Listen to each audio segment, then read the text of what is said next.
अस्सलाम वालेकुम। जी वालेकुम अस्सलाम। कैसे हैं आप? जी अल्हम्दुलिल्लाह, शुक्र अल्लाह पाक का। पहले भी कहाँ से हैं आप? डेरा गाजी खान से है। आप डेरा गाजी खान से आए जी, हैं, तो मुझे बताइएगा कि न्यूट्रल अभी भी न्यूट्रल है कि नहीं? देखें जी, न्यूट्रल अगर न्यूट्रल होता तो आज मुल्क के ये हालात ना होते। हमें उम्मीद है, हम उम्मीद करते हैं अपने न्यूट्रल से और अपने तमाम इदारों से, जो भी इदारे हैं, हम अदलिया से कि खुदारा होश के नाखून लें। अगर पाकिस्तान को बचाना है तो न्यूट्रल हो जाएं और इंसाफ के ऊपर फैसले करें। मैंने देखा है कि कारकुनान के घरों पे कारकुनान पे तशद्दुद किया जा रहा है, उनके घरों के चार दीवारी के तकद्दुस को पामाल किया जा रहा है। इसके बारे में क्या कहेंगे? कोई पूछने वाला नहीं इनसे। जी देखें, कारकुनान के छापे लगाए जा रहे हैं। अभी हम रास्ते में थे, हमें इतलात मौसूल हुई हैं कि 3 से 4 बंदे हमारे अरेस्ट हो चुके हैं डेरा गाजी खान में, और ये घर घर छापे लगा रहे हैं। लेकिन ये हमारे वर्कर जो है ना, हमारे कारकुन ना डरने वाले हैं, ना झुकने वाले हैं, ना बिकने वाले हैं। इम्पोर्टेड हुकूमत आप भी सुन लो, और उसको जो भी सुनना चाहता है, जो भी हमारे मुखालिफ है, PTI के मुखालिफ है, इमरान खान के मुखालिफ है, आप सब लोग सुन लो। हमारे वर्कर ना झुकने वाले हैं, ना डरने वाले हैं, ना बिकने वाले हैं। इंशाअल्लाह अज़ीज़ वो जेल में भी इमरान खान का नारा लगाएंगे और यहाँ भी इमरान खान का नारा लगाएंगे। मरियम नवाज कहते हैं इमरान खान डरपोक आदमी है। देखिए जी, इमरान खान अगर डरपोक होता तो वो यहाँ पे ना आता। इमरान खान अगर डरपोक होता तो लाहौर हाई कोर्ट में ना जाता। इमरान खान अगर डरपोक होता तो लाहौर हाई कोर्ट में अकेला ना जाता। इमरान खान अगर डरपोक होता तो इस्लामाबाद ना जाता। ये खुद डरपोक है। ये कैसे कह सकते हैं कि ये डरपोक है? हमारा लीडर ना डरपोक था, ना है और ना रहेगा। ना उसके लीडर, ना उसके वर्कर डरपोक हैं और ना रहेंगे। ये बिल्कुल गलत बात करते हैं। काफी जोश में आप नजर आ रहे हैं। मुझे बताइएगा कि इमरान खान से इतनी शदीद मोहब्बत क्यों? देखिए जी, इमरान खान मुल्क के लिए लड़ रहा है और आने वाली नस्लों के लिए लड़ रहा है। आप यहाँ पे एक छोटे से बच्चे को उठा के पूछ रहे हैं, वो कहेगा इमरान खान। मेरा एक बेटा है 2 साल का, वो भी कहता है इमरान खान जिंदाबाद। उसको नाम लेना तक नहीं आता, लेकिन वो इमरान खान के नारे लगाता है। सोचो कि जब वो बड़ा होगा तो वो खान के लिए जान देगा या नहीं देगा। हम अभी भी कहते हैं कि अभी भी वक्त नहीं बिगड़ा, अभी भी मुल्क के हालात कुछ बेहतर हैं, कुछ बेहतर हैं। खुदारा इलेक्शन करवाओ, मुल्क बचाओ, इमरान खान को लाओ। अच्छा, राना सनाउल्लाह को क्या पैगाम देंगे? राना सनाउल्लाह, ये मूंछों वाले बांदर, तुम सुन लो। इंशाअल्लाह अज़ीज़ एक वक्त आएगा कि हम तुमसे भी हिसाब लेंगे, तुम्हारी इन मूंछों से पकड़ेंगे, मूंछों से।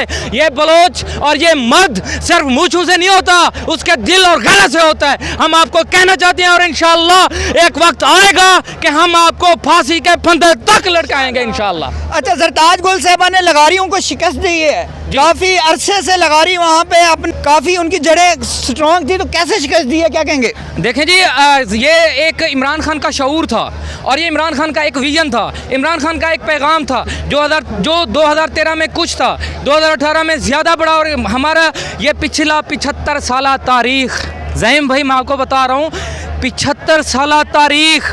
बरतानिया नवाज जागीरदार जो हमारे हल्के में फ्यूडल्स हैं, उनको बरतानिया ने, ईस्ट इंडिया कंपनी ने नवाजा था। जब उनको नवाजा था तो उनके पास दौलत आ गई। ये लोग समझते थे कि ये पूरी जागीर हमारी है, लेकिन इंशाअल्लाह अज़ीज़ जिस तरह जरताज गुल ने हराया, उसी तरह मार सजाद हराएगा, उसी तरह ये फ्यूडल का खात्मा हो चुका है। मैं ये आपको दावे के साथ कह सकता हूँ। अच्छा, मुझे ये बताइएगा कि जरताज गुल ने उनके खिलाफ इलेक्शन लड़ा है, तो वो जागीर खानदान काफ़ी धमकियां देते हैं, उसके बारे में क्या कहेंगे? कोई जरताज को भी धमकियां मिली हैं या नहीं? ज़हीम भाई, कुरान पाक में है, मैं आपको बताना चाहता हूँ कि वा तो इज़्ज़ो मन तशा वा तो ज़िल्लो मन तशा बेयादी कल खैर। और वो अल्लाह है जिसे इज़्ज़त दे, और वो अल्लाह है जिसे जलील करे, और वो अल्लाह है जिसे रिज्क दे, और वो अल्लाह है जिसे मौत दे। ये कुछ भी नहीं कर सकते, ना ये कुछ कर सकते हैं। ये सब कुछ मेरे हुक्म रब्बी से होगा। जिसने भी ये अपने अंदर, अपने सीने में लगा रखी है ना कि ये हुक्म रब्बी होगा, तो फिर जो है ना फैसला होगा।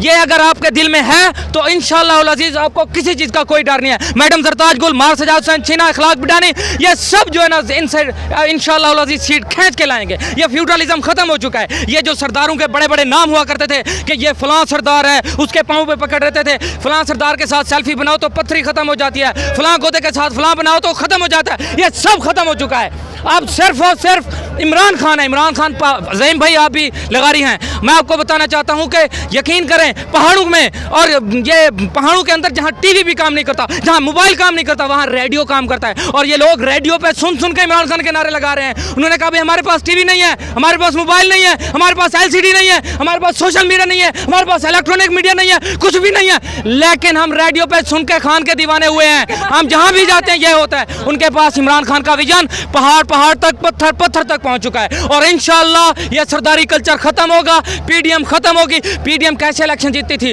पीपल्स पार्टी कैसे इलेक्शन जीतती थी, मुस्लिम लीग नून कैसे जीतती थी, ये आपको पता है, ये हमें पता है। ये इन सरदारों के ऊपर हाथ रखते थे। अब ये सरदारी सिस्टम खत्म हो चुका है। अब नहीं चाहते लोग सरदारों को, अब सिर्फ इमरान खान को चाहते हैं और इमरान खान के चाहने वालों को चाहते हैं। वो कहते हैं इमरान खान अगर किसी खंबे को टिकट देगा हम दे देंगे, इमरान खान अगर किसी आम कारकुन को देगा, मिसाल के तौर पर मैं खड़ा हुआ हूं, अगर मुझे भी देगा तो मैं आपको सीट एनए की कट के निकाल के दूंगा, अगर मुझे एमपीए की मैं एमपीए की निकाल के दूंगा। महर सजाद हुसैन चीना इस वक्त हमारे हल्के के लोगों के दिलों में बैठ चुके हैं, जरताज गुल मोहतरमा दिलों में बैठ चुकी है, हनीफ बिताफी दिलों में बैठ चुका है। फ्यूडलिज्म का खात्मा हो चुका है, फ्यूडलिज्म का। लिगारी साहब मैं आपको दावत देता हूं और मैं आपको चैलेंज करता हूं, आए हमारे हल्के में देखें फ्यूडलिज्म कैसे खत्म हो चुकी है।